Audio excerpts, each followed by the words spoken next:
The start of a new year brings with it all kinds of optimism. There's some positive economic news for the city of Prince George. BC Assessment says the average home in our city has increased in value this year. But people in this part of the province are still facing some financial challenges in the form of fee increases.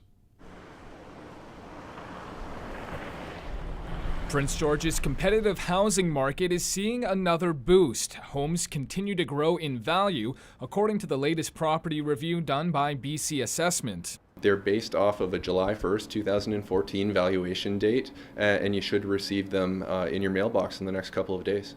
Jeff Radke says the value of an average Prince George single-family home grew by about 3.5%. The average family home is worth $251,000, up from $242,000 in the previous assessment. It is our duty to provide fair and accurate information to the local taxing authorities that can be used to ensure that a fair distribution of taxes is made for the taxpayers.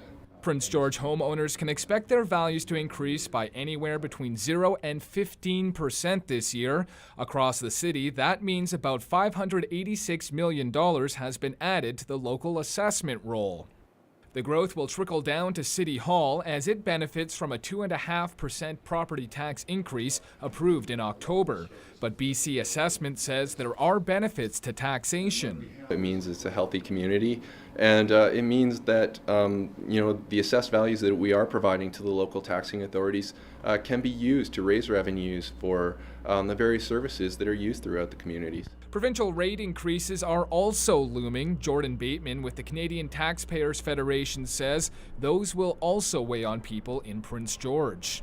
Even though there's 25 or so different taxing agencies in BC, they're all reaching into the same pocket.